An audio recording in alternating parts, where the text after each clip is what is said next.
Robert Schaar disait que le futur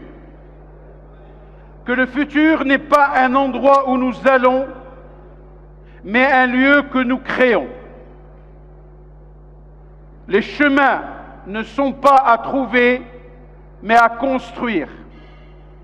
Nous allons, si vous le permettez, construire step by step les différents éléments soulevés par les différents intervenants de ce matin lors de la séance officielle d'inauguration, qui donne maintenant place à ce qu'on appelle communément la session introductive sous la thématique d'actualité et qui nous interpelle à plus d'un titre, comme je l'ai exprimé précédemment, les services publics d'emploi dans le contexte du développement durable et à l'ère du numérique. Honorable assistance, après lecture de ce qu'on peut appeler communément la note d'intention ou la note de cadrage du comité scientifique, j'ai relevé un certain nombre de points concernant un monde de travail qui change, une digitalisation tout azimut. Nous devons absolument anticiper l'éventualité d'un chômage, non pas conjoncturel mais structurel, pour en mesurer véritablement l'impact sur les inégalités. Bien sûr, vous n'êtes pas sans savoir que l'avenir, la prochaine décennie, verra la création de nouveaux métiers, donc inévitablement de nouveaux emplois. Les enjeux sont majeurs, ces enjeux majeurs que devront relever les États et les services publics d'emploi pour réussir cette mutation des qualifications en garantissant aux citoyens le maintien et l'amélioration des conditions de travail. Cela passerait par la mise en place d'un dispositif ressources humaines et formation, mais aussi l'objectif est de faire fluidifier le marché du travail. Pour ceci et pour cela, j'ai le plaisir d'accueillir sous vos applaudissements Monsieur le Président du Conseil d'administration de l'OIT Genève, Suisse, Monsieur Luc Kortebeck. J'appelle également à me rejoindre le chef de la division du développement économique et de l'emploi local OCDE, Monsieur Sylvain Giguère.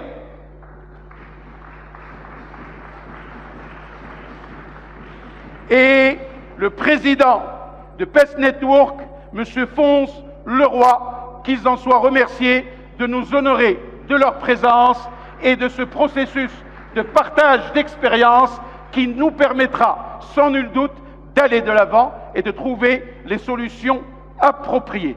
Messieurs, welcome on board, marhaban bikum ma'ana, bienvenue à bord. C'est un réel plaisir pour moi d'échanger avec vous.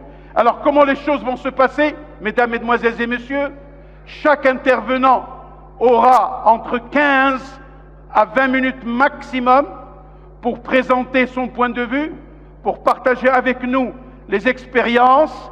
Suite à cela, je me permettrai de donner la parole à l'audience ici présente pour des questions. On se limitera à maximum 5 questions pour des questions de timing. Il est prévu normalement de finir vers 13h, 13h15 pour bien sûr aller vers le déjeuner et reprendre les sessions parallèles. Voilà pour le programme et sans plus tarder, je donne la parole à Monsieur Luc Kortebeck, président du conseil d'administration de l'OIT Genève. Monsieur Luc Kortebeck, à vous la parole. Je vous remercie. Dear Presidents, Chers présidents, représentants des ministères, mes chers ambassadeurs, chers maires, chers représentants dans toutes vos fonctions et capacités, je suis très heureux d'être ici aujourd'hui avec des personnes respectées de l'OIT. Je voudrais les remercier et les féliciter pour leur excellent travail. Et pour moi, c'est un honneur de faire partie de cette occasion pendant laquelle l'AMCEP commémore 30 ans d'existence et de services pour les participants du marché du travail, les demandeurs d'emploi et les employeurs notamment. L'OIT vous félicite pour cet anniversaire important. Les services d'emploi public non seulement mettent en œuvre des politiques nationales de l'emploi, mais aussi informent leur développement et leur adaptation constante aux développements locaux et économiques. Le choix du sujet de la discussion à ce congrès mondial se focalisant sur les services d'emploi public dans le contexte du développement durable et de l'ère de la digitalisation n'aurait pas pu être mieux choisi. Ce congrès a lieu à un moment où l'économie mondiale est en train de se rétablir de la récession mondiale qui a débuté en 2008. Alors que le taux de chômage s'est stabilisé à peu près 5,5%, principalement grâce au marché du travail des pays avancés. Les pays en voie de développement sont toujours en train de faire face à des problèmes de chômage en comparaison à leur croissance. Et aussi l'amélioration dans la qualité de l'emploi a stagné en 2017. Presque 1,4 milliard de travailleurs, qui représentent 42% des travailleurs, étaient estimés comme étant dans des formes d'emploi vulnérables. Et chaque année, 17 millions les rejoignent en plus des travailleurs vulnérables. Comme vous le savez, nous avons de plus en plus de mauvaises conditions de travail, de faibles revenus, pas d'accès à la protection sociale, etc. De plus, alors que la pauvreté continue d'augmenter, sa diminution s'est ralentie. Toujours un travailleur sur trois dans les pays en voie de développement vivent dans la pauvreté extrême et 300 millions dans les pays émergents en voie de développement. Les inégalités du marché du travail en ce qui concerne les femmes et les jeunes persistent. La question naturelle qu'on se pose, c'est que quel est donc le rôle des acteurs du marché du travail tels que les services d'emploi public? Ceci devrait être une question qu'on se poserait depuis longtemps si le monde était stable. Mais au contraire, le monde du travail change rapidement. C'est en fait dans un état de fluctuation. Il y a aussi des changements démographiques. Et il y a des pays vieillissants dans les pays de développement, certains pays émergents et aussi dans les pays en voie de développement, de plus en plus de jeunes, les politiques d'austérité, les avancées dans la technologie, la digitalisation, l'intelligence artificielle, la robotique, etc. sont parmi les vecteurs principaux qui en font ce que nous en sommes. Et donc, nous devons maintenant prédire le futur du travail. Et c'est un grand défi. L'impact de cette volatilité dans le monde du travail et sur l'emploi et les compétences a été estimé par les optimistes et les pessimistes. Par exemple, l'école d'Oxford Northing estime que 47% des positions aux États-Unis et 57% à l'OCDE seront automatisées dans une décennie ou deux.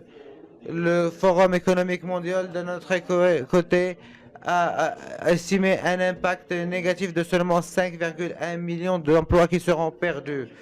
Les emplois les plus affectés sont ceux qui sont des emplois routiniers, répétitifs et prédictibles. Et la plupart d'entre eux sont dans le secteur de la manufacture.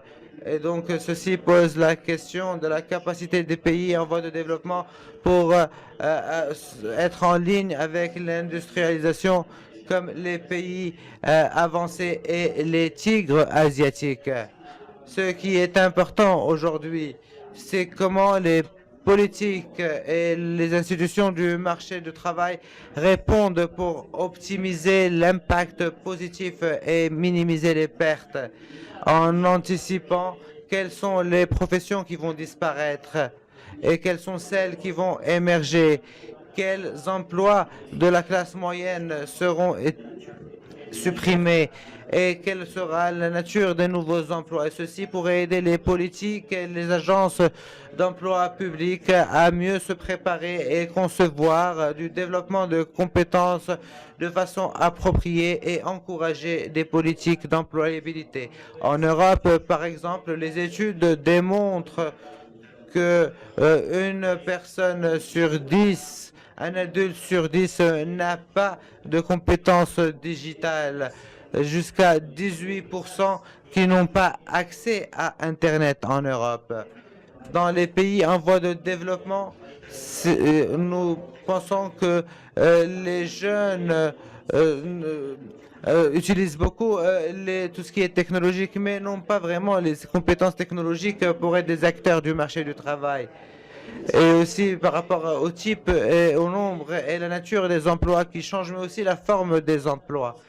En effet, certains disent que le futur du travail est maintenant, parce que nous pouvons déjà voir des changements dans les formes de l'emploi représentés par la diversité des contrastes dans le marché du travail aujourd'hui. Des emplois à durée indéterminée existent avec d'autres formes d'emploi, ce que l'OIT appelle les emplois de format non standard. Et donc le rythme du développement et l'importance du changement du monde du travail a été dramatique. Dans les meilleurs des cas, ils peuvent être compétitifs au niveau des employeurs d'un côté, et il faudrait aussi qu'il y ait un équilibre pour la vie de famille des travailleurs. Ce qui est très important, c'est comment adapter les systèmes d'administration du travail, les services de l'emploi, les inspections du travail et les lois, la protection sociale et les conditions de travail qui ont été conçues pour des employés à temps plein et des relations avec leurs employeurs par rapport à ces nouveaux contrats d'emploi qui existent. Le fait de partager l'économie est aussi un produit de l'avancée technologique et c'est un autre défi. Selon certaines estimations, l'économie, les parts économiques mondiales étaient de 50 milliards de dollars américains en 2014 et en route pour arriver à 335 milliards de dollars américains d'ici à 2025.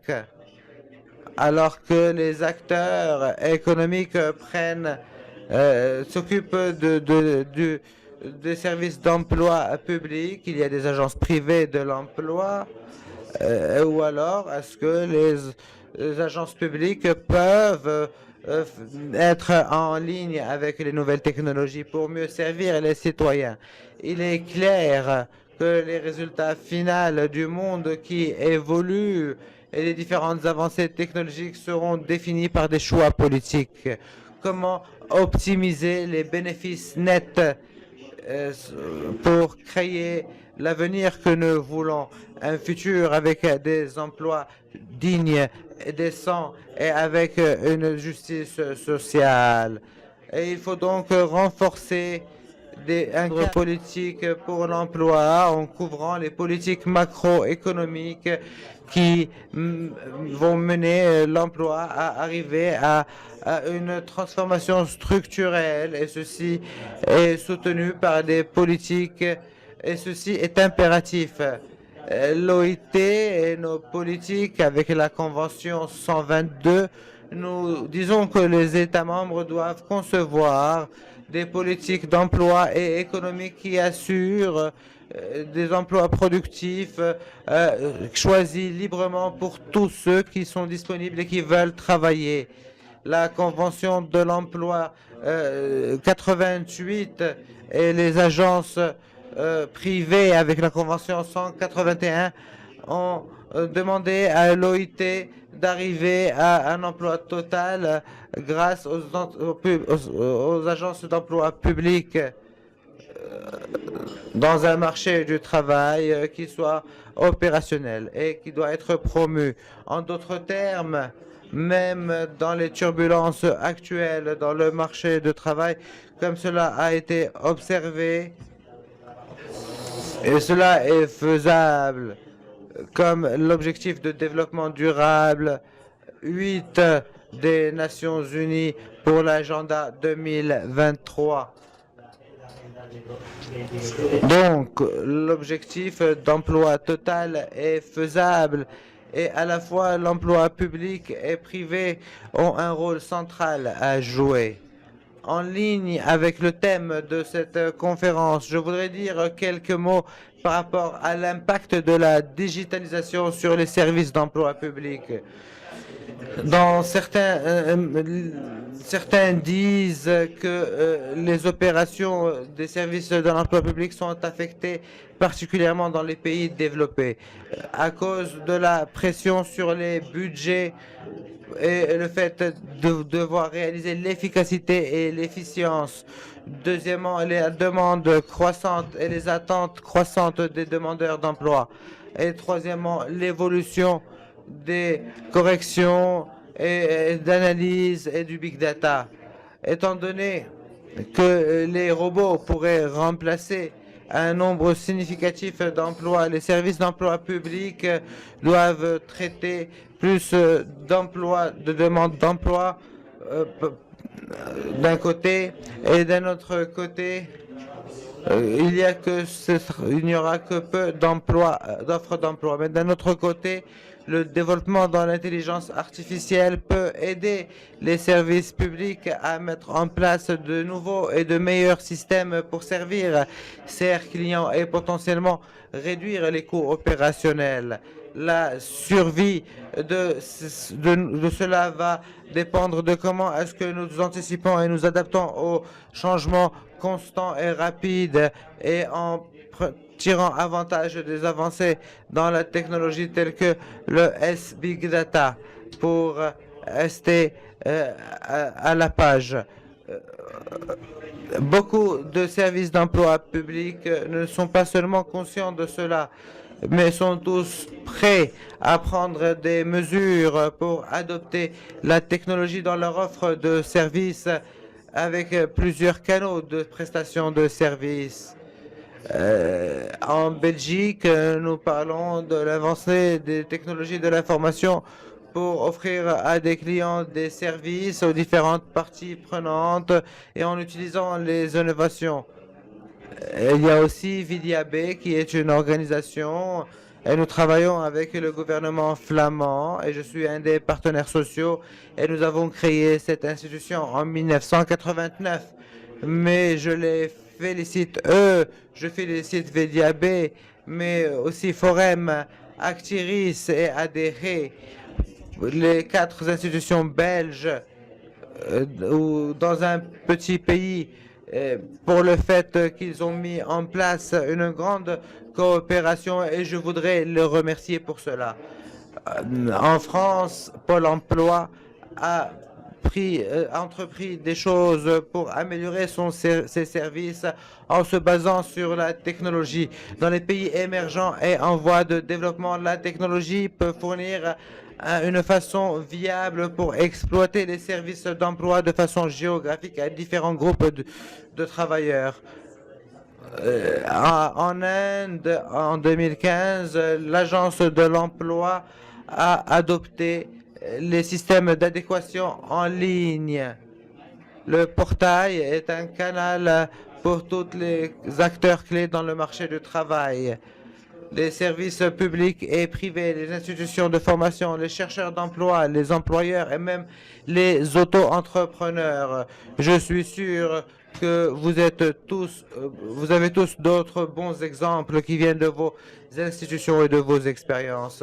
Enfin, un mot sur les partenariats. La technologie est en train de se développer rapidement et tous les acteurs, aucun acteur n'a le monopole sur la technologie et donc les agences d'emploi public doivent explorer les bénéfices des partenariats avec les agences privées et les entreprises sociales telles que LinkedIn, Facebook et JobFight pour pouvoir combler les lacunes et donner des informations sur le marché du travail.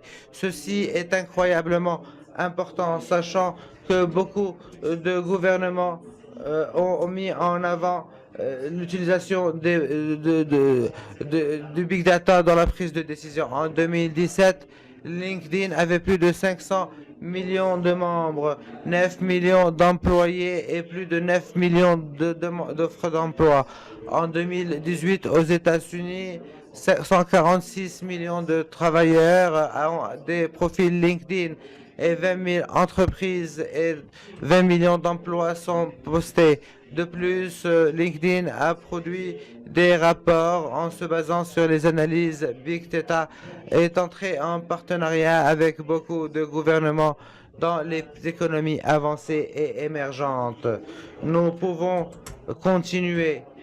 Le choix politique et critique vont déterminer comment les services d'emploi public peuvent se préparer et gérer pour faire en sorte que la technologie puisse être utilisée pour faire face aux changements rapides du monde du travail. L'entité de gouvernance de l'OIT que je préside s'intéresse particulièrement à ces sujets. À travers l'OIT et la Commission mondiale sur le futur de l'emploi, des conversations sur ces questions ont été lancées avec des discussions intensives à tous les niveaux et par toutes les parties prenantes majeures. À la Commission mondiale, nous allons produire un rapport à la fin de l'année qui va nous donner des directives au niveau de la conférence internationale du travail en juin 2018 sur le futur du travail. En juin 2019, c'est l'année du centenaire de l'OIT. L'OIT a été créée en 1919. Après la fin de la Première Guerre mondiale, cela exprimait nos croyances en la paix universelle et permanente qui peut être accomplie seulement si elle est basée sur la justice sociale. Le monde du travail change et continuera de changer, mais pas les valeurs qui ont été formulées en 1919. J'espère que le travail de l'OIT sera aussi utile à l'AMCEP et à toutes les institutions et les organisations représentées à ce congrès ici pendant ces 2 jours. Je vous remercie pour votre attention.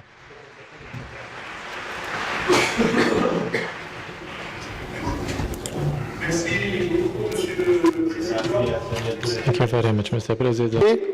Qui nous a expliqué constat, exemple et chiffres à l'appui, dans une situation de récession mondiale, cette situation spécifique où il faudra se préparer, anticiper et utiliser tous ces outils technologiques que sont l'intelligence artificielle, le big data, mais également tout ce qui est réseaux sociaux. Monsieur le Président du Conseil d'administration de l'OIT s'est posé la question: quelles professions vont émerger, quels métiers vont disparaître? Pour cela et pour ceci, les SPE doivent s'y préparer et véritablement s'adapter en anticipant. Et il finit d'une note très optimiste et positive. Le monde du travail change, le monde du travail va changer, mais pas les valeurs. Merci le Président, merci beaucoup de votre intervention. Mesdames, Mesdemoiselles et Messieurs, j'appelle pour la 2e intervention de cette session introductive du 11e Congrès mondial de l'AMCEP, M. Sylvain Giguère, chef de la division du développement économique et de l'emploi local au CDE. Merci.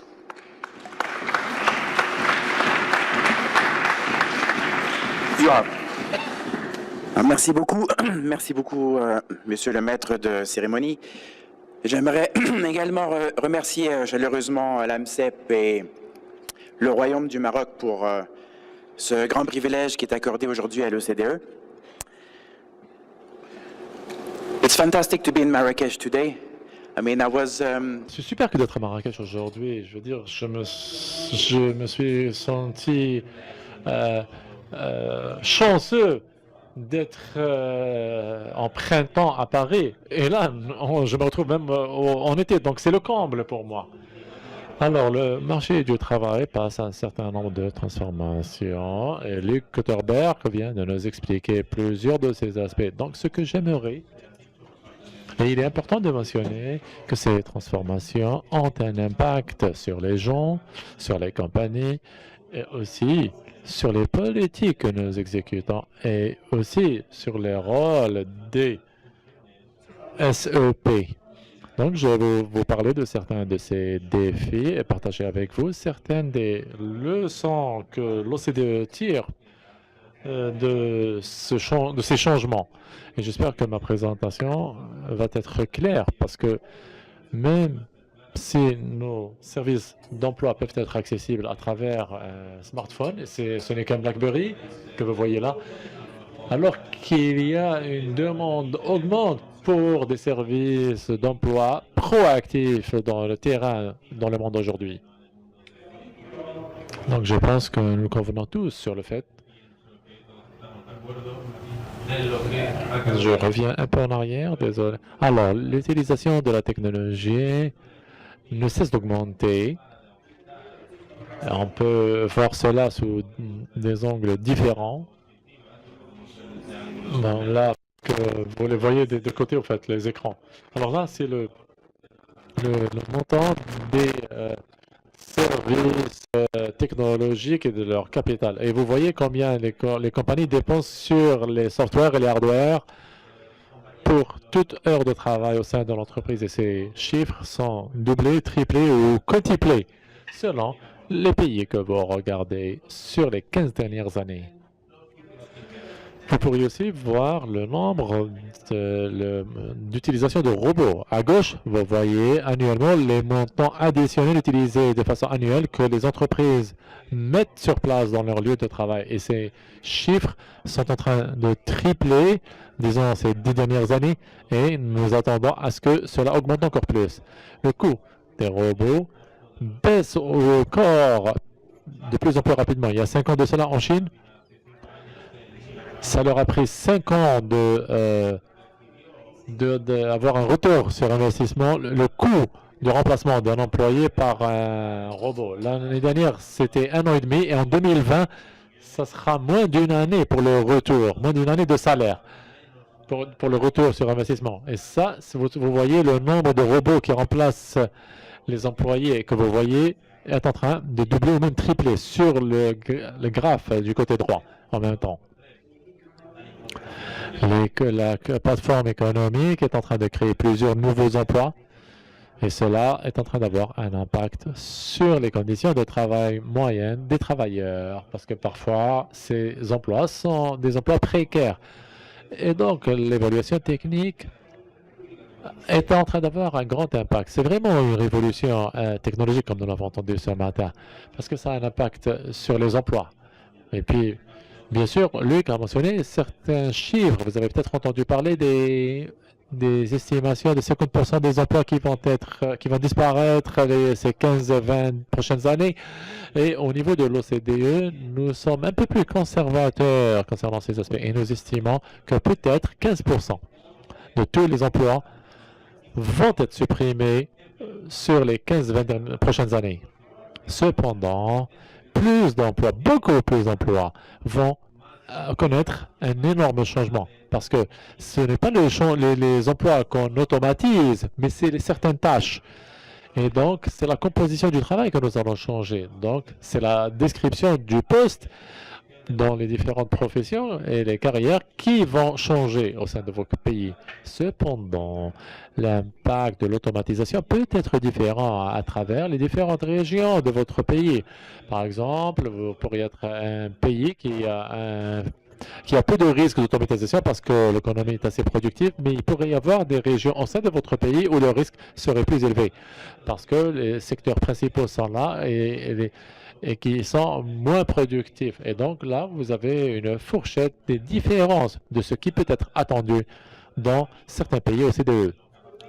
Donc, l'impact principal pour nous, de la révolution technologique, vient de la polarisation des emplois. La polarisation des emplois n'est pas un nouveau concept, mais est en train de s'étendre ces dernières années. Donc, ce que vous voyez est une réduction dans la demande pour les travailleurs peu qualifiés qui font face à moindre de risques d'automatisation. Et en plus, il y a plus de demandes pour des ouvriers qualifiés. Dans plusieurs pays, il y a une augmentante demande pour les travailleurs peu qualifiés ou pas qualifiés du tout. Donc pour nous, ceci est l'impact principal qu'on doit gérer. Et cela nous mène vers 3 défis principaux.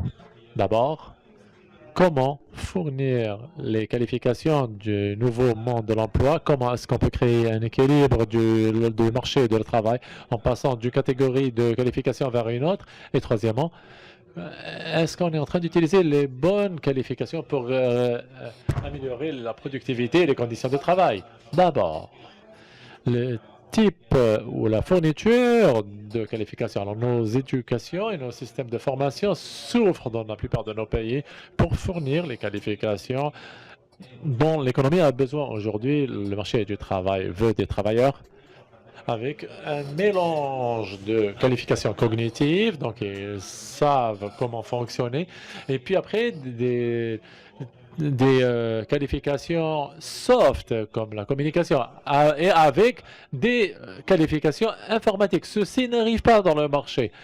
Les études de l'OCDE montrent que en moyenne, 60% de l'âge de travail des travailleurs ont peu de connaissances informatiques ou bien des problèmes avec la technologie. 60%. 23% des travailleurs dans les pays OCDE ont peu de capacité de calcul et d'autres, moins de 10%, sont illettrés. Donc, les qualifications requises par le marché du travail aujourd'hui, on voit qu'on est en train de retarder le développement économique, la création d'emplois et la création de bons emplois. Donc, c'est quelque chose qu'on devrait traiter. Comment traiter cela? Peut-être que je mentionnerai avant cela, et je dois dire que c'est la raison pour laquelle les compagnies se plaignent. Ils se plaignent sur le fait que nous ne fournissons pas les bons emplois, parfois pour de bonnes raisons, et d'autres fois pour de mauvaises raisons. Mais la réalité, c'est qu'aujourd'hui, 35% à travers l'OCDE, les compagnies ont des difficultés à trouver des travailleurs qualifiés. Que faisons-nous à ce sujet? D'abord, on doit rendre notre système d'éducation plus responsable. Alors, parce que le système d'éducation est important. Cependant, il y a beaucoup de choses qu'on pourrait faire d'une perspective d'exécution lorsque nous pensons à la formation. Alors, la formation des jeunes gens, la formation des personnes en chômage, la formation des infirmes. Et donc, il est important de ne pas adapter une solution à tous, mais plutôt adapter une solution à toutes les réalités du terrain. Et comme ça, à identifier les manquements de qualification. C'est important d'avoir une flexibilité dans les programmes de qualification afin de pouvoir fournir des réponses innovatives et adaptées. Pour faire cela, les partenariats forts avec les parties prenantes de l'économie sont importants pour mettre en place des renseignements du marché avec les renseignements de l'économie. Et lorsque vous mettez ces deux éléments ensemble, alors il serait plus facile de voir quels sont les manquements en matière de qualification que les secteurs locaux et les secteurs émergents ont dans nos économies. Et puis, il serait important d'influencer le système de qualification de cette façon. Ce n'est pas idéal, mais il y a beaucoup de choses qu'on pourrait faire en parallèle afin d'avoir une gestion flexible des programmes au sein des pays OCDE. Alors, on voit plusieurs différences et ceci est une condition très importante. Alors là, nous avons essayé de mesurer le degré de flexibilité dans la gestion des programmes d'exécution au niveau local, au niveau sous-régional. Et nous prenons en considération la gestion des budgets, l'élaboration des programmes, programmes, comment est-ce que les programmes sont mélangés, si les critères d'éligibilité peuvent être modifiés, par exemple au niveau local. Et nous voyons que dans les grands pays des fédérations telles que l'Allemagne ou des petits pays comme le Danemark, vous voyez beaucoup de flexibilité qui permet de coordonner les programmes du marché du travail avec le développement économique au niveau local. Mais aussi, vous avez des petits pays tels que la Grèce, la République slovaque ou des fédérations comme l'Australie, où vous verrez moins de flexibilité parce que le modèle est différent tout simplement. En Australie, ils préfèrent par exemple gérer des contrats avec des fournisseurs de services gérés au niveau central et donc ça a certains avantages et aussi certains inconvénients. Je m'arrête là pour cet élément, mais je crois que c'est très important. Alors, je vous ai parlé de la polarisation avec les degrés des travailleurs qualifiés.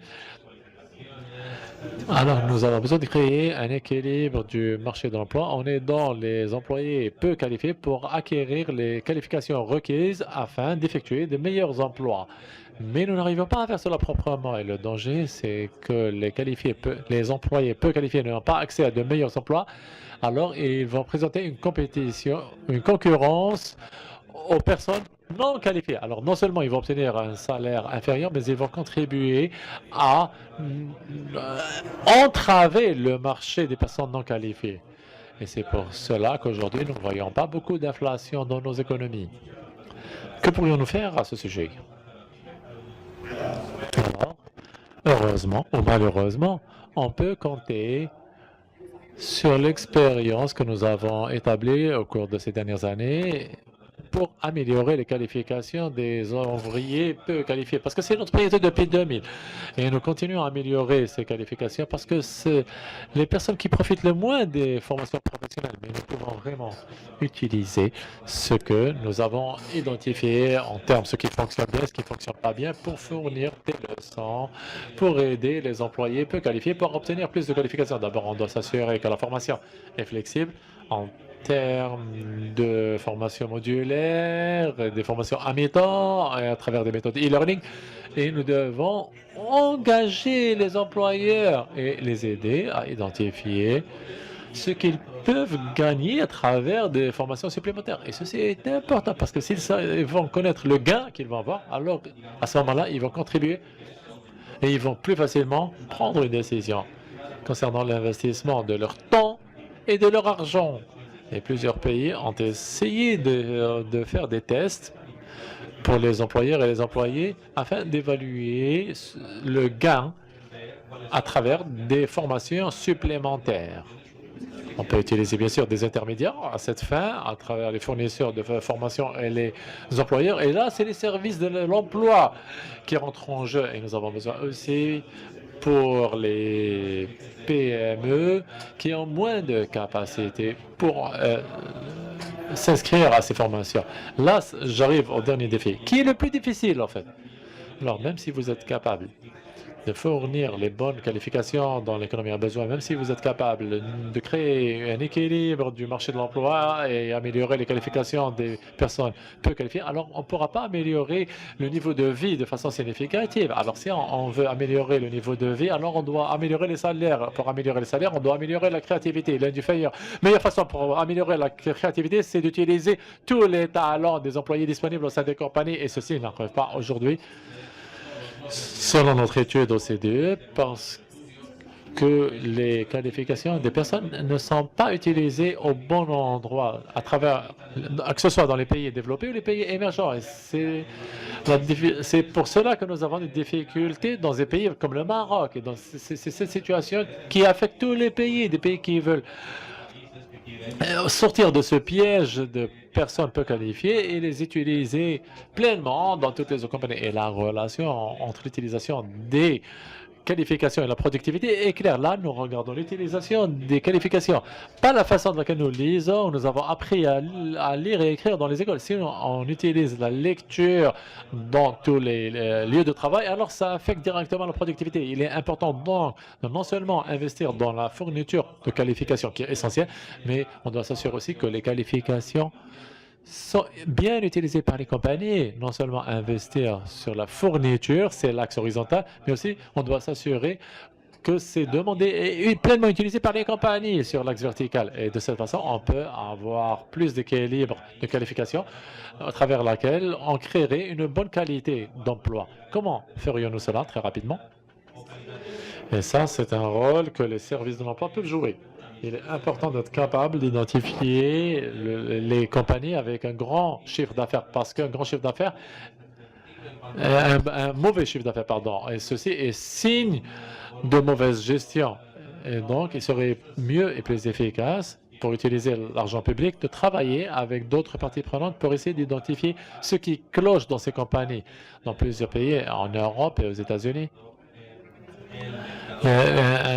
une compagnie ne se porte pas bien, c'est sait toujours qu'elle n'utilise pas bien les qualités dont elle dispose. On peut améliorer les services ressources humaines, on peut partager des compagnies, des entreprises avec d'autres compagnies, comme ça on ne travaille pas en solo. Et ceci est une bonne opportunité pour créer des partenariats entre les services d'emploi privés et les services d'emploi publics. On peut travailler pareillement avec des agences de développement de l'emploi, des chambres de commerce, avec des consultants pour les cas les plus compliqués. Et en même temps, on peut établir des partenariats qui mettraient ensemble toutes les parties prenantes de l'économie, mais même les universités et les institutions de formation pour qu'ils puissent s'impliquer plus pour aider les petites entreprises parfois à faire des recherches appliquées, pour être plus impliquées avec les PME locales. Et donc, je vais m'arrêter là.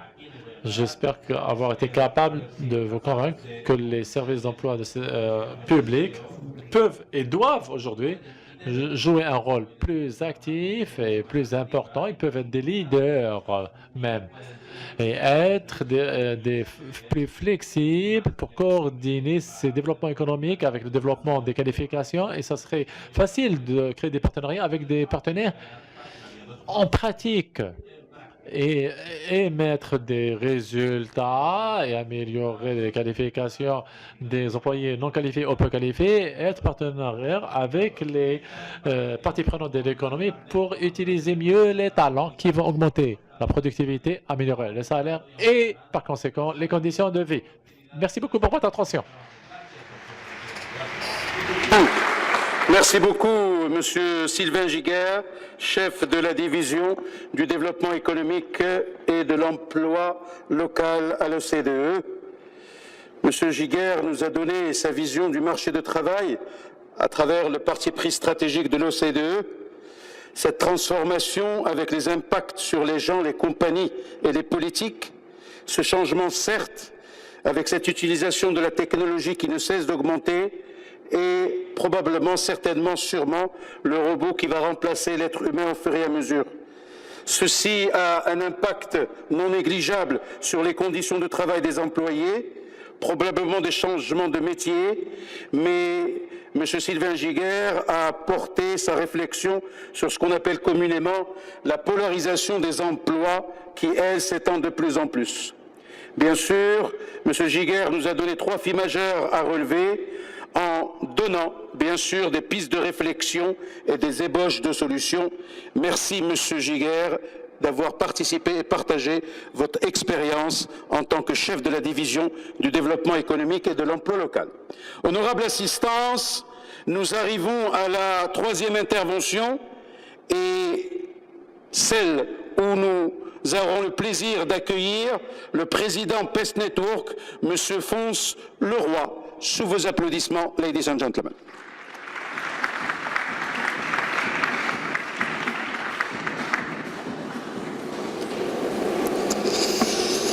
Okay. Dear Chers collègues, chers amis, chers partenaires de l'AMCEP,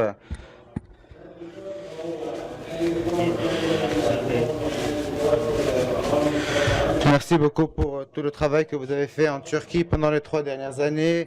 Et aussi au nom de notre réseau, je voudrais féliciter Nordine qui a été nommé en tant que nouveau président de l'AMCEP. Et enfin, non des moindres, je voudrais aussi remercier notre ex et notre nouveau vice-président de l'Europe, parce qu'elle est toujours là pour faire la passerelle entre les deux réseaux. Merci beaucoup, Annie. Mais laissez-moi maintenant reparler à l'équipe de ce congrès. Quel serait le rôle des services d'emploi public dans cette ère digitale et dans ce monde en pleine transformation? J'espère que si vous avez cette stratégie à long terme, que vous êtes tous maintenant familiers avec l'acronyme VUCA, qui parle de volatilité, incertitude, complexité et ambiguïté. Et donc, ce sont 4 caractéristiques principales de notre société d'aujourd'hui, mais aussi de nos économies et de nos marchés du travail. Et bien sûr, nous savons que les principaux vecteurs de ce contexte VUCA sont les nouvelles technologies, en se basant sur la robotisation, la digitalisation, le big data, l'Internet of Things, etc. Mais aussi, ceci est lié à de nouveaux modèles économiques tels que la plateforme économie et l'économie de partage. Et aussi, l'importance de ces évolutions technologiques sont les évolutions de nos sociétés modernes, ce qui sont aussi très importantes pour le réseau AMCEP, telles que la mondialisation, les shifts démographiques, la diversité dans notre monde, le changement climatique. Et si nous prenons toutes ces évolutions en compte, nous sommes vraiment en train de passer par un marché du travail en transition. Pendant ces 30 années, après la première étude par l'expert allemand sur le marché du travail qui nous a parlé du marché du travail en transition. Actuellement, nous sommes vraiment en train de passer à cette transition. Et bien sûr, cette transition a un impact énorme sur le rôle des services d'emploi public. Je vais être bref mais concis par rapport au rôle des services d'emploi public. Tout d'abord, si toutes les personnes au travail faisaient face à de plus en plus de transitions dans leurs entreprises, dans leurs emplois, d'un emploi à un autre, d'une entreprise à une autre, d'un statut à un autre, d'un secteur économique vers un autre secteur économique. Et donc, dans ce cas-là, il serait clair que les services d'emploi public ne peuvent pas seulement adresser leurs services seulement aux demandeurs d'emploi, parce que toutes les personnes actives sur le marché du travail sont des demandeurs d'emploi potentiels, sont des personnes qui font face à des transitions.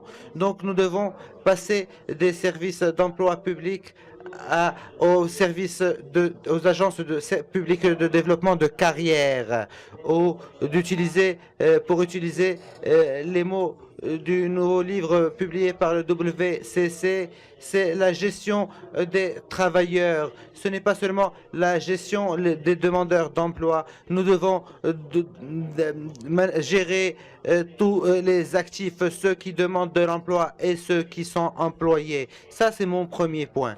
Mon deuxième point, c'est que dans un marché de travail en transition, les compétences sont les éléments clés pour le développement d'une carrière.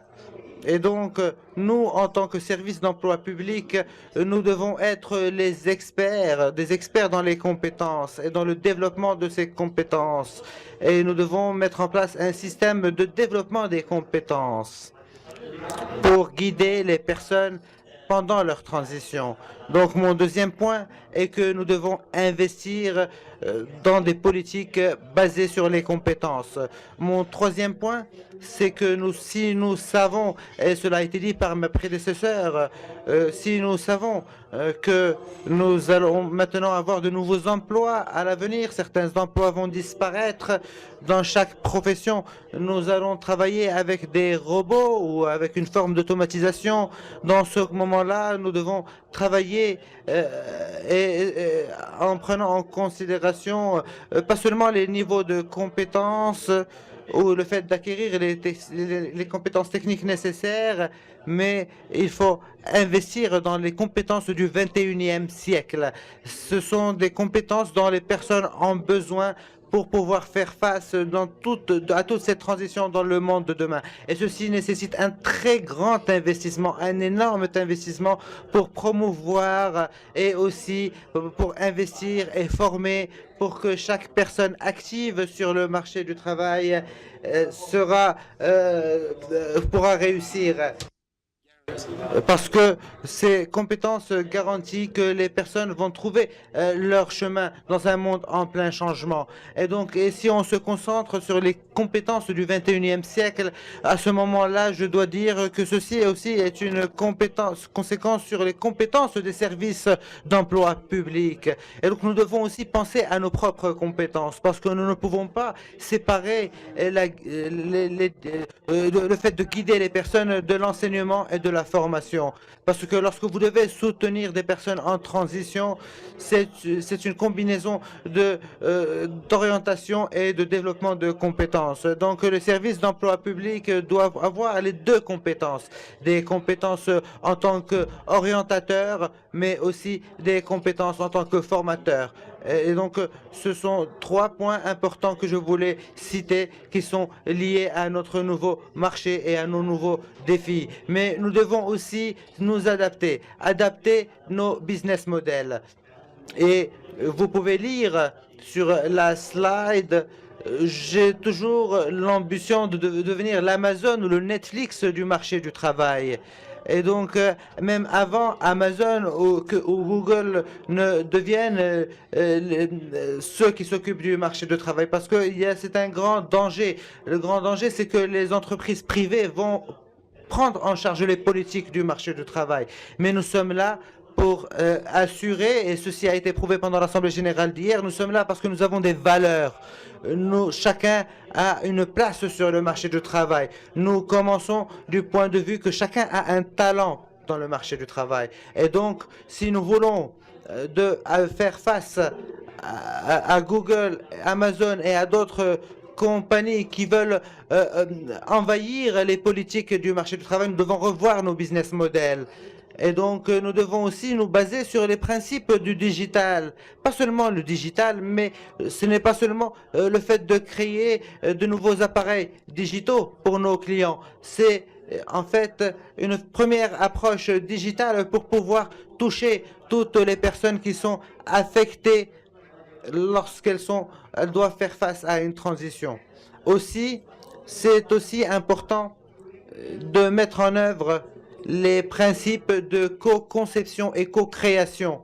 C'est une chose, nous, en tant que VW, avons appris avec la mise en œuvre de notre nouveau business model. Il faut créer les services et les mesures pour vos clients. Elles seront plus efficaces, plus appropriées et plus attractives que si nous créons des services seuls. Et donc, nous devons investir dans la co-conception et la création de business model tous ensemble. Ce que je dis n'est pas un rêve, c'est en train de se passer aujourd'hui. Je ne vais pas, je préfère avoir un peu plus de temps pour la discussion et les questions. Je ne vais pas vraiment rentrer en profondeur et dans les détails par rapport aux exemples. Je vais les diffuser à travers le site web de l'AMSEB, mais par exemple, le Danemark, ils ont un système de profilage qui combine les données du ministère et les données personnelles des demandeurs d'emploi pour définir la meilleure voie et manière pour l'intégration de ces demandeurs d'emploi.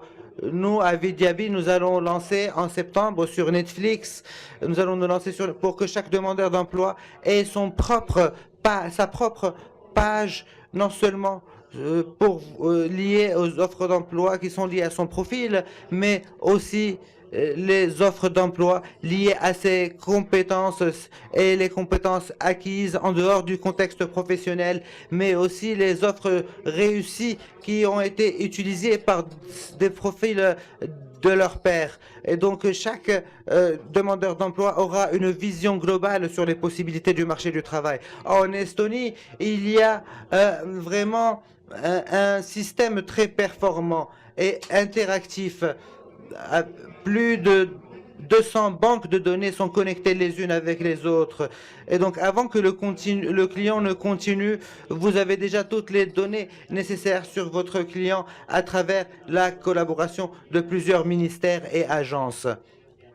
Nous pouvons aussi parler de la bonne boîte de Pôle emploi, où les demandeurs d'emploi peuvent trouver des employeurs même avant qu'il y ait des offres d'emploi sur le marché, parce que le profil de cet employeur va répondre aux besoins du demandeur d'emploi. Donc il s'agit d'utiliser de nouvelles technologies telles que les technologies de matching, d'adéquation, pour s'assurer que nous pouvons utiliser ces technologies pour offrir plus de développement et des services plus proactifs. Et je suis convaincu que ni Amazon ni Google n'ont l'expertise. Nous avons l'expertise pour fournir les services et co-concevoir un modèle pour nos clients. Donc au début, je parlais de cet acronyme VUCA, V-U-C-A. Et je pense que nous devons produire des réponses VUCA, mais en se basant sur une vision forte, une compréhension forte, une coopération forte et beaucoup d'agilité. Et si nous, en tant que service d'emploi public, nous pouvons démontrer cette vision, si nous pouvons nous connecter avec nos clients, si nous pouvons coopérer avec plusieurs partenaires, et si nous pouvons nous organiser en tant qu'organisation agile, nous pouvons nous assurer que tous nos clients vont trouver des carrières durables pendant ce marché de travail en transition. Mais aussi, à travers l'utilisation de nouvelles technologies, nous pouvons améliorer nos services et aussi créer un environnement plus inclusif. Et j'étais très heureux hier lorsque nous avons parlé de la stratégie à long terme de l'AMCEP et lorsqu'elle a été approuvée, parce que selon moi, la stratégie à long terme de l'AMCEP est forte pour faire face et aussi pour donner forme à l'avenir du travail. Si nous innovons nos services, si nous sommes volontaires et que nous voulons partager nos expériences, si nous sommes volontaires et que nous voulons utiliser les expériences du réseau pour que tous nos clients, où qu'ils soient, peuvent avoir des carrières durables. Donc, beaucoup de défis pour nous, mais je pense que nous avons l'ambition, nous avons le pouvoir, et ce n'est pas une question de savoir si nous pouvons, mais nous devons faire jouer ce rôle pendant cette nouvelle ère du marché du travail au profit de nos clients, les demandeurs d'emploi, les personnes qui sont déjà actives et les entreprises. Merci pour votre attention. Merci beaucoup, Monsieur le Président PES Network, Fonce Leroy, de cette brillante intervention. Le président de PES Network a décollé en VUCA et a atterri en VUCA pour nous expliciter ce processus de volatilité, d'incertitude, de complicité et d'incertitude nous permet automatiquement d'arriver à un processus de vision, de compréhension, de clarté et d'agilité. Le processus d'intervention de M. Fonce Leroy nous a véritablement mis dans un cas de figure où la robotisation, certes, et le digital ont leur importance, mais le nouveau modèle économique, la mondialisation, les changements climatiques font que ce monde de travail est un monde de travail en transition, avec un impact véritable parce que nous sommes amenés à 3 éléments de travail: le développement des carrières, l'expertise dans les compétences et leur développement, en investissant dans une politique basée sur les compétences. Si on doit travailler avec les robots, alors prenons en considération et concentrons-nous sur les compétences du XXIe siècle. Un investissement énorme donc pour promouvoir et former. Les SEP doivent avoir ce rôle d'orientateur et de formateur et donc s'adapter à ce nouveau business model, en confectionnant et en faisant de la co-création et bien sûr en gérant ces nouveaux modèles et ces talents utiles, indispensables et nécessaires, avec des exemples bien sûr du Danemark et de l'Estonie. Mesdames, Mesdemoiselles et Messieurs, nous remercions le panel de l'introduction qui a été véritablement de haut niveau en nous explicitant véritablement cette thématique et son importance. Bien sûr, cet après-midi, beaucoup de choses vont être dites, mais avant d'arriver à cet après-midi, je me fais le plaisir d'aller dans le sens voulu et de vouloir faire participer cette audience ô combien sérieuse, ô combien crédible et qui nous permet aujourd'hui. Mesdames, Mesdemoiselles et Messieurs, à vous la parole. 1, 2, 3, j'ai 5 questions. Moi, je dis toujours, la première question est la plus difficile. On passe directement à la deuxième question. Mais Madame a déjà manifesté le vœu et vous serez la première à parler, Madame, dans quelques instants, parce que la reconnaissance, le micro, vous l'aurez sans aucun souci. 2 questions, 3 questions, 4 questions, 5. On ne sortira pas d'ici, on ne déjeunera pas s'il n'y a pas 5 questions. Voilà. C'est la promesse de ma mère ce matin quand je lui ai dit je suis à Marrakech pour un congrès.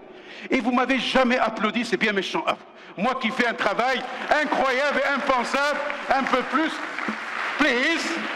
D'accord, voilà, ça met un peu de convivialité, de cordialité dans ces gens de l'emploi et qui font tout pour que nous puissions travailler. 1 question, 2 questions, le président d'honneur, encore 3, sinon pas de déjeuner, rien. Voilà, c'est une décision du comité d'organisation, ce n'est pas moi. Madame? Non, Madame ne veut pas parler, ce n'est pas un problème. Alors on va commencer pour laisser Mesdemoiselles les hôtesses d'accueil. Auriez-vous la gentillesse, sinon je ferai ce travail avec grand plaisir, si Monsieur Fonce-Leroy me donne le micro avec son aimable permission. Wow, vous êtes déjà fatigués les jeunes, hein. Heureusement que nous, les moins jeunes, on est. Madame, à vous la parole. Vous dites votre nom, votre prénom, et surtout votre numéro de compte bancaire. S'il vous plaît. So, I'm not going to be paid. My name is Susanne Kratz. I'm second at National. Je ne vais pas être payé. Je suis un expert du service de l'emploi public de l'Allemagne. Je travaille pour les institutions européennes. Merci et je suis heureuse que ma question nous rapproche au déjeuner. Merci. Et donc, je voudrais vous remercier pour les contributions très riches et inspirantes qui se complétaient. J'ai 2 commentaires. Ce ne sont pas vraiment des questions. Le premier concerne Sévin.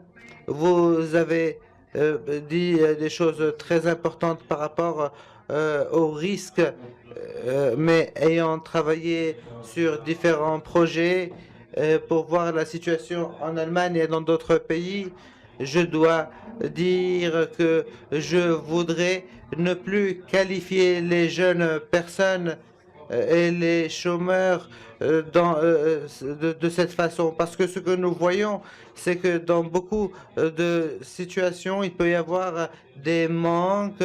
L'Allemagne souffre de certains manques, par exemple dans l'artisanat. Nous avons aussi fait beaucoup d'études où nous avons trouvé où la situation est très difficile dans ce segment. Et donc j'appelle l'OCDE et l'OIT à faire plus de recherches pour avoir une image plus claire parce que ceci serait très intéressant. Et là, je passe à mon deuxième point. Ce serait vraiment, ça ne vaudrait pas la peine d'envoyer des personnes aux formations ou aux écoles juste pour avoir des emplois de haut niveau ou des emplois de faible niveau. Il faut passer au milieu.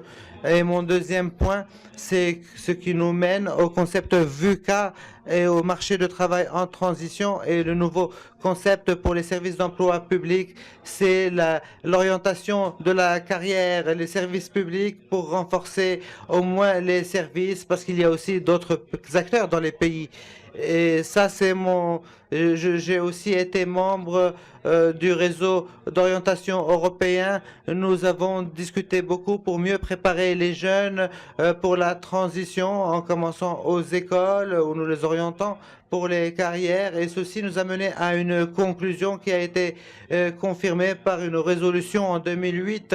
Les jeunes ont besoin de compétences spéciales qui sont les compétences de gestion de carrière. Et ceci ne concerne pas seulement les changements technologiques, mais aussi avec plus de flexibilisation du marché du travail. Parce que ce que nous voyons, c'est des parts qui augmentent par rapport à l'emploi temporaire, particulièrement pour les jeunes dans tous les pays. Dans certains pays, il y a plus de 70% qui sont sur un emploi temporaire, un contrat temporaire, et donc il faut avoir des compétences de gestion de carrière et aussi être en mesure de travailler avec les nouvelles technologies en faisant cela, et aussi d'avoir d'être plus sensibilisés, d'être préparés pour savoir qu'ils doivent chercher plus de formation pour être préparés pour ce marché du travail. Donc ça, c'est ce que je voulais dire. Merci pour votre attention. Merci madame. Nous allons passer à la deuxième question qui est programmée. Il y avait une deuxième question. Monsieur, mademoiselle, aurez-vous la gentillesse? Voilà. Et monsieur, donc on en a trois. Monsieur le Président d'honneur, merci. Merci beaucoup. Ma question, en fait, c'est une demande de précision à l'intention de monsieur Leroy. Peut-être que j'ai mal entendu que ce nouveau système change-t-il le rôle et la mission des services d'emploi public? Je voudrais être sûr que vous parlez de mission et de rôle, ou alors des méthodes qui vont changer, de la manière de travailler, de l'adaptation nécessaire sur tous ces changements du marché qui sont là, parce que le rôle d'un SPE, notre rôle, notre mission, elle est éternelle. C'est la mission de rendre plus transparent le marché de l'emploi, c'est rendre transparent le marché de l'emploi et de placer les chômeurs. Quand nous formons, la formation, c'est un outil qui sert à rendre le chômeur plus apte à avoir des compétences pour pouvoir occuper un poste de travail, donc pour être placé. Même quand on encourage la création d'un projet, comme c'est le cas pour certains services publics d'emploi, c'est pour que la personne soit placée lui-même dans son propre emploi. Est-ce que je voudrais vraiment que vous me précisiez si tous ces changements peuvent changer le rôle et la mission des services d'emploi public? Merci. Merci. Bon, j'ai oublié. Merci. J'ai oublié au départ Pardon? De dire toute mon admiration et mes félicitations pour les trois intervenants. C'était extrêmement enrichissant. Je n'ai pas arrêté de prendre des notes. Merci beaucoup pour vos interventions, vos brillantes interventions. Merci pour votre intervention, Monsieur le Président d'honneur. Monsieur, s'il vous plaît. Hello, good morning. Charlie Terry. Bonjour, Charlie Tell des États-Unis. Nous avons financé le service d'emploi par le Congrès pendant cette période de chômage et nous avons vu qu'il était difficile de servir les populations et nous sommes un système universel, mais à l'avenir cela peut changer et d'autres pays pourront faire face à de mêmes situations lorsqu'il y a des revenus en déclin pour leur système. Merci beaucoup. La dernière question peut-être? Y en a-t-il en salle? Monsieur le Président sortant.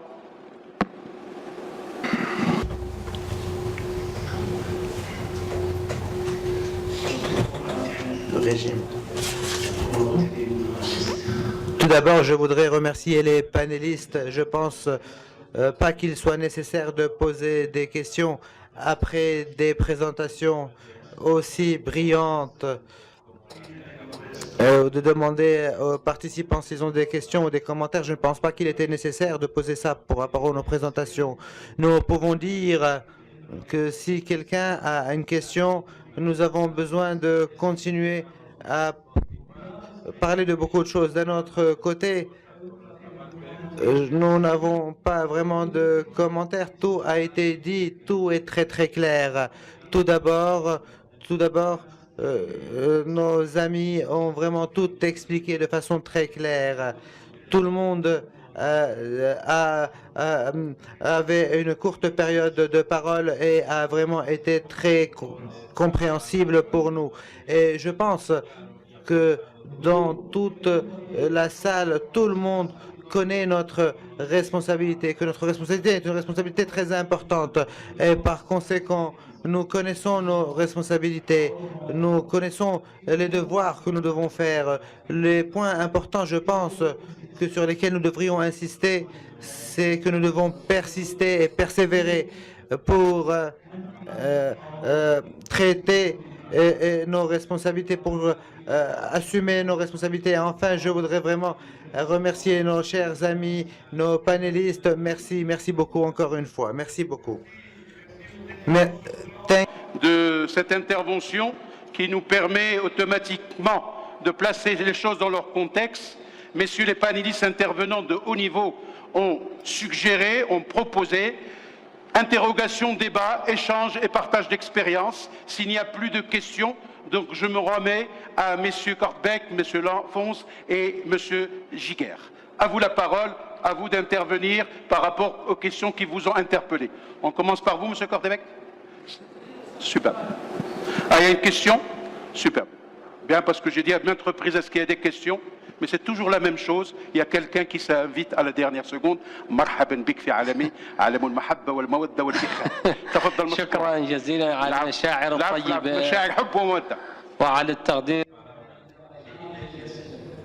Thank you very much. Je m'appelle Baytullah Ould Ahmed Al-Aswad, directeur général de l'agence mauritanienne de l'emploi. Tout d'abord, je voudrais remercier le Royaume du Maroc et de présenter ma gratitude à mes chers amis Bakhalil, le directeur général, pour le choix du Maroc, ce qui est une très bonne décision. Et aussi, je voudrais remercier nos frères en Turquie pour leur présidence et pour le travail excellent qu'ils ont fait. Ma gratitude aussi à tous les membres qui ont été élus en tant que vice-président dans différentes régions, que ce soit en Afrique, en Asie, en Europe ou ailleurs. Et je suis très heureux de remercier toutes les personnes qui ont élu la Mauritanie. Je voudrais aussi remercier les trois intervenants pour leurs excellentes présentations. Nous sommes très conscients que le monde est en train de faire face à la menace du chômage. C'est le plus grand problème, pour ne pas dire une problématique, que ce soit des pays en voie de développement ou des pays sous-développés. Nous vivons aussi dans cette ère digitale et nous savons très bien à quel point que les personnes sont connectées et à quel point il y a une distance entre le village mondial où nous sommes aujourd'hui. Et donc, ces technologies, et ce développement technologique et ce rythme rapide de recherche scientifique, comment est-ce que nous pouvons faire face au rôle des organisations et des entités en charge de l'emploi public et le remplacement des machines des humains? Et vous avez dit qu'il y a 5 milliards de personnes qui sont menacées par la perte de leur emploi. Comment est-ce que vous voyez le futur pour les personnes qui vont naître dans les années à venir? Quelles seront les aspirations des personnes qui vivent dans les 4 coins du monde? Comment est-ce que nous pouvons arriver à une excellente... Une fois de plus, je voudrais remercier le Royaume du Maroc qui est très connu, c'est très connu pour le Royaume du Maroc. Merci encore une fois. Merci beaucoup pour votre présentation. De garder vos casques avec vous pour les sessions parallèles qui suivent dans les autres salles. Les listes avec les participants sont affichées à gauche à l'entrée du couloir. La traduction en espagnol uniquement dans la salle royale concernant l'atelier 1 et dans l'atelier 4 à la salle Karam 1. D'autres informations viendront après la réponse aux questions. Messieurs, à vous. Je vous remercie pour les questions et les remarques intéressantes. J'aimerais aussi remercier mes collègues ici parce que je pense que oui, nos interventions étaient complémentaires et c'est très important dans ce genre de discussion. Et je suis d'accord lorsque vous dites que c'est compliqué, ça serait même encore plus compliqué de mesurer le niveau de qualification et d'éducation des gens. parce que c'est une question très importante pour le futur et aussi pour créer un lien entre ces différentes activités. Je crois que France Leroy a dit que les nouvelles qualifications devraient non seulement aller dans la direction des technologies, mais aussi dans la direction de la gestion de la propre vie de ses employés, de leur vie. C'est ce qui serait difficile parce qu'ils vont devoir gérer une situation dans le marché du travail avec des emplois temporaires, avec des emplois à mi-temps et en fin de compte, chaque être humain souhaite avoir une certaine stabilité dans sa vie. Nous devons y penser. Et cela me mène vers le deuxième point qui concerne quelle institution devrait avoir quel rôle dans tout ça. Et je sais parfaitement, par exemple, que le financement des institutions d'emploi est effectivement problématique dans certains pays, mais nous devons penser de façon claire. Et comme nous l'avons dit, c'est un choix politique et restera aussi dans le futur un choix politique. Et c'est pour cela que nous devons coopérer avec ces institutions et compagnies commerciales. C'est très clair. Mais d'autre part, nous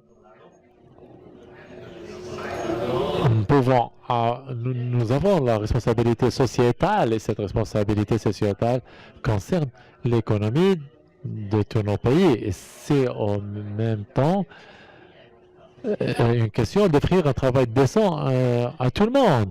Et je crois que nous avons besoin de vous. Et si je parle en tant que représentant du corps de gouvernance, alors je dirais que c'est ça le message que je peux vous donner.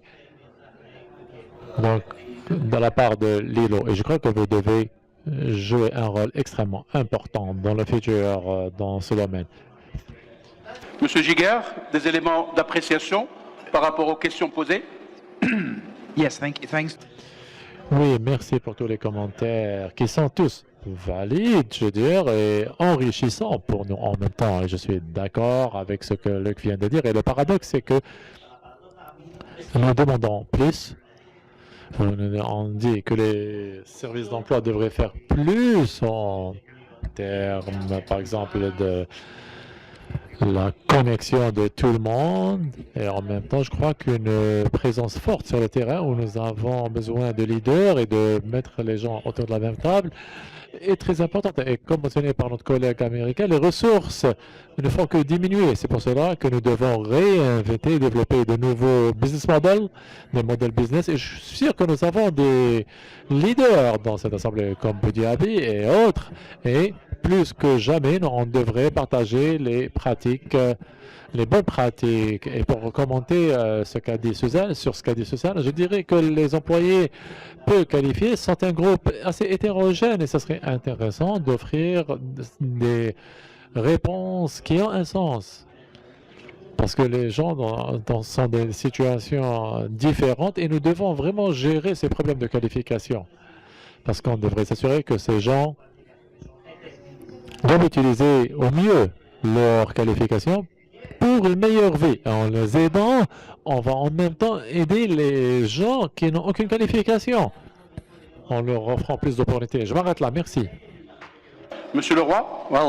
First of all, D'abord, concernant la question des qualifications du 21e siècle, et selon moi, je dirais qu'on doit commencer avec le système éducatif pour s'assurer que les jeunes gens acquièrent les qualifications du 21e siècle en grandissant à travers leur éducation. Et bien sûr, on devrait déjà aujourd'hui investir en tant que service d'emploi dans cela pour s'assurer que tous ceux qui se trouvent sur le circuit de l'éducation acquièrent aussi aujourd'hui ces qualifications du 21e siècle.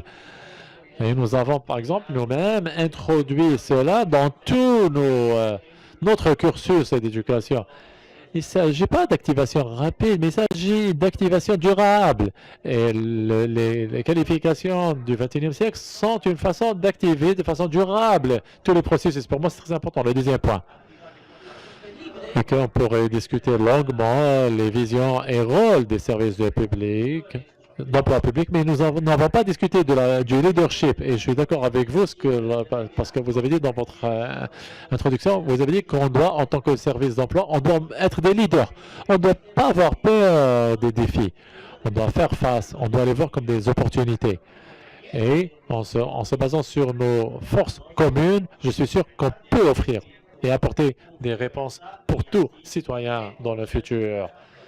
Non seulement dans le cadre des politiques, dans le cadre sur lesquels on travaille, mais on travaille sur des preuves tangibles. On connaît les manquements et les lacunes de ce domaine.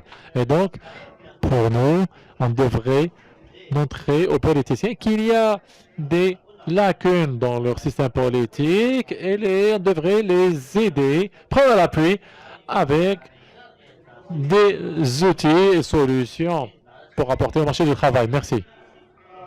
Et messieurs les experts, messieurs les intervenants, pour la pertinence de vos interventions.